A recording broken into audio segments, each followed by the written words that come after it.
इमरान खान के नाकाबिले जमानत वारंट गिरफ्तारी। डीआईजी ऑपरेशंस इस्लामाबाद भी लाहौर पहुंच गए। इमरान खान को गिरफ्तार करने के लिए मुशावरत जारी। शहजाद बुखारी जमान पार्क जाएंगे। गवर्नर केपी की सदर आरिफ अलवी से मुलाकात। सूबे में इलेक्शन पर तबादला ख्याल। हाजी गुलाम अली ने कहा, आज इलेक्शन कमीशन से दूसरी मुलाकात होगी। सुप्रीम कोर्ट के फैसले पर मिनोन अमल दरामद करेंगे। गुलिस्तान जौहर कराची ब्लॉक 11 में तजावुजात के खिलाफ ऑपरेशन। इलाका मैदान जंग बन गया। मुश्तइल अफराद का पथराव। पुलिस का लाठी चार्ज। मुजाहिरीन को मुंतशिर करने के लिए पुलिस की हवाई फायरिंग और शेलिंग। मुतादिद अफराद को हिरासत में ले लिया। झूठे केस में रिलीफ ना मिला। को चेयरमैन बोल न्यूज। शुएब शेख के जिस्मानी रिमांड में मजीद 2 रोज की तौसी। कल F8 कचहरी में पेश किया जाएगा। FI अदालती अहकामात को खातिर में ना लाई। शुएब शेख को चेहरे पर कपड़ा डालकर पेश किया गया। हथकड़ियां खोली गई, ना ही मेडिकल करवाया। दवाएं तो बहुत दूर की बात है। उफ, क्या जुल्म है। बोल के को चेयरमैन शुएब शेख मुख्तलिफ तकालीफ में मुब्तला। हुकूमत की इंतकामी कार्रवाइयां न थम सकी। तिब्बी सहूलतों के बुनियादी हक से महरूम। अदालती हुक्म पर पिम्स में मेडिकल चेकअप। डॉक्टर्स का कहना है शुएब शेख को सांस और पेशाब की तकलीफ महसूस हो रही हैं। मेडिकल बोर्ड की ढिठाई बरकरार। को चेयरमैन बोल को अस्पताल में दाखिल करने से इनकार कर दिया। अस्पताल से FIA सेंटर मुंतकिल।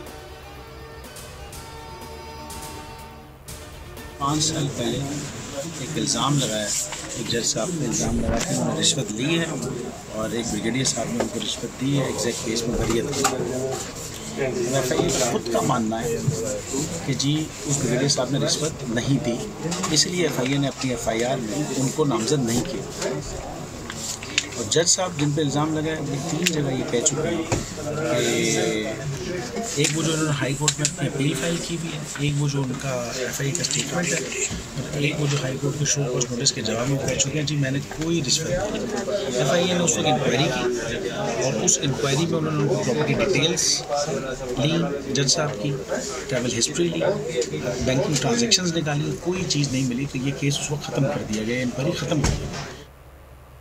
बदतरीन तशद्दुद और गैर इंसानी सलूक किया गया। फाजिल जज को रिश्वत देने का इल्ज़ाम पर कोई सबूत नहीं मिला। को चेयरमैन बोल शुएब शेख का बयान। कहा, फाजिल जज के बयान पर उनको FIA ने मुकदमे का हिस्सा ही नहीं बनाया। ये केस उसी वक्त ख़त्म कर दिया गया था। मौजूदा हुकूमत ने मेरे खिलाफ केस रीओपन कर दिया। सुप्रीम कोर्ट से इंसाफ की अपील। कोई चैनल हमें कवरेज दे तो उस पर हमला कर दिया जाता है। कवरेज से महरूम करने के लिए मीडिया हाउसेस पर दबाव डालते हैं। इमरान खान का ट्वीट। कहा, फस्तायत जबर की नई हदों को छू रही है। ताकत के ऐवान PTI की ताकत से लरज रहे हैं। झूठे मुकदमात का मतलब हमें अदालतों में मसरूफ रखना है। EOBI में करप्ट प्रैक्टिस जारी है। करप्शन से आम अफराद मुतासर हो रहे हैं। सुप्रीम कोर्ट के remarks. Chief justice Umar Ata Bandial ने कहा, EOBI ताबुन नहीं कर रहा। जायदादें ली हैं तो इसे हल क्यों नहीं कर रहा। आइंदा समात पर चेयरमैन EOBI जाती हैसियत में तलब।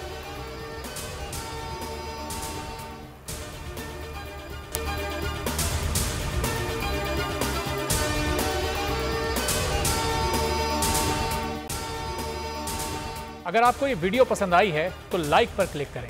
को चेयरमैन बोल शुएब शेख के खिलाफ मनगढ़ंत, झूठा और बेबुनियाद केस। हुकूमत इंतकामी कार्रवाइयों पर उतर आई। रिश्वत देने के झूठे इल्जाम के पीछे असल हकायक बोल ले आया अवाम के सामने। सिंध हाई कोर्ट की जानिब से 10 मार्च को एग्जैक्ट केस में बरियत का फैसला भी दे दिया गया, जो रिश्वत के इस इल्जाम को झूठा और बेबुनियाद साबित करने के लिए काफी है। सवाल ये उठता है, न रिश्वत लेने वाला न देने वाला मौजूद, तो फिर ये मुकदमा क्या है। गुज़िश्ता 5 सालों में ना तो कोई गवाह पेश हुआ और ना ही कोई सबूत सामने आया, जबकि कोई इंक्वायरी अमल में नहीं लाई गई। जब मुल्ज़िमान से कोई तहकीकात नहीं की गई, कुछ साबित नहीं हुआ, तो फिर ये मुकदमा क्या है। इससे कबल केस की इंक्वायरी कमेटी के सामने खुद जज कादिर मेमन ने रिश्वत के इल्जाम की तरदीद की थी और कमेटी को तहरीरी तौर पर आगाह भी किया था। इस झूठे और बेबुनियाद केस की कानूनन कोई हैसियत नहीं। सिंध हाई कोर्ट इस मुकदमे में शुएब शेख को बरी कर चुकी है, तो फिर इस नाम नेहाद इल्जाम की कानूनी हैसियत क्या है। बोल इंसाफ का मुंतजिर है।